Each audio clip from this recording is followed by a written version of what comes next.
Hi అండి, welcome back to my channel. ఈరోజు ఒక కొత్త రెసిపీతో మీ ముందుకు వచ్చేసాను. ఒక కప్పు పుట్నాల పప్పుతో ఈజీగా ఈ రెసిపీ చేసుకోవచ్చు. ప్రాసెస్లోకి వెళ్ళే ముందు నా ఛానల్ని ఎవరైనా కొత్తగా చూస్తున్నట్టయితే లైక్ చేయండి, షేర్ చేయండి, సబ్స్క్రైబ్ చేసుకోవడం మాత్రం మర్చిపోకండి. ఒక కప్పు తీసుకొని అందులో 1/2 కప్పు వేయించిన శనగపప్పు తీసుకోవాలి. ఈ వేయించిన శనగపప్పుని మెత్తగా గ్రైండ్ చేసుకోవాలి. మెత్తగా గ్రైండ్ చేసుకొని ఒక బౌల్లోకి తీసుకోవాలి. 1/2 కప్పుకి 2 కప్పులు బియ్య పిండి తీసుకోవాలి. 2 కప్పుల బియ్య పిండిని బౌల్లో వేసుకోవాలి. వీటిని పుట్నాల పప్పు అంటారు, లేదా వేయించిన శనగపప్పు అని కూడా అంటారు.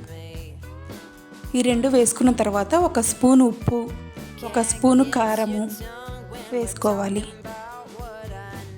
ఉప్పు కారం వేసుకున్న తర్వాత 2 స్పూన్ల నల్ల నువ్వులు వేసుకోవాలి. ఈ నల్ల నువ్వుల ప్లేస్లో తెల్ల నువ్వులైనా వేసుకోవచ్చు, కానీ ఇలా నల్ల నువ్వులు వేసుకుంటే చాలా టేస్ట్గా ఉంటాయి. 1 స్పూన్ వాము కూడా వేసుకోవాలి. వాము వేసుకున్న తర్వాత 2 స్పూన్ల నెయ్యి వేసుకోవాలి. ఈ నెయ్యి వేసుకోవటం వల్ల జంతికలు అనేవి చాలా గుల్లగా టేస్ట్గా వస్తాయి. అన్నీ మిక్స్ అయ్యేలాగా ఇలా ఒకసారి కలుపుకోవాలి. ఇలా కలుపుకున్న తర్వాత కొంచెం పిండి తీసుకొని ఇలా చూస్తే ఇలా ముద్దలాగా కట్టాలి. ఇలా ముద్దలాగా కడితే పిండి అనేది పర్ఫెక్ట్గా ఉన్నట్లు. కొంచెం కొంచెంగా వాటర్ పోసుకొని కలుపుకోవాలి. పిండి అనేది మరీ గట్టిగా కాకుండా మరీ లూజ్గా కాకుండా కలుపుకోవాలి. ఈ పిండి అనేది కొంచెం గట్టిగానే ఉంటుంది. కొంచెం కొంచెం వాటర్ వేసుకొని కలుపుకోవాలి. ఇలాంటి జంతికల గొట్టంలో ఇలాంటి స్టార్ తీసుకొని ఇలా కొంచెం కొంచెంగా ఒక్కొక్కటిగా ఒకదాని మీద ప్రెస్ చేసుకోవాలి.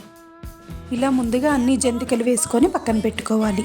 ఒక ప్యాన్ పెట్టుకొని ఆయిల్ వేసుకొని బాగా హీట్ అయ్యాక ఈ జంతికలు అనేవి ఒక్కొక్కటిగా ఇందులో వేసుకొని బాగా డీప్ ఫ్రై చేసుకోవాలి. ఈ జంతికలు అనేవి గోల్డెన్ బ్రౌన్ కలర్ వచ్చే వరకు బాగా వేయించుకోవాలి. ఈ జంతికలు అనేవి ఆయిల్ అనేది చాలా తక్కువగా పీల్చుకుంటాయి. టేస్ట్ అనేది చాలా బాగుంటాయి. ఒక్కసారి ఇలా ట్రై చేయండి. పుట్నాల పప్పు టేస్ట్ తగులుతా చాలా బాగుంటాయి ఈ జంతికలు.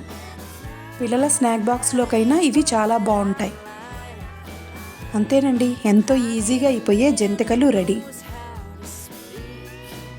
ఈ జంతికలు అనేవి ఎక్కువ ఆయిల్ పీల్చకుండా చాలా టేస్ట్గా, చాలా క్రిస్పీగా ఉంటాయి. ఒక్కసారి ట్రై చేసి ఎలా వచ్చిందో నాకు కామెంట్ బాక్స్లో కామెంట్ చేయండి.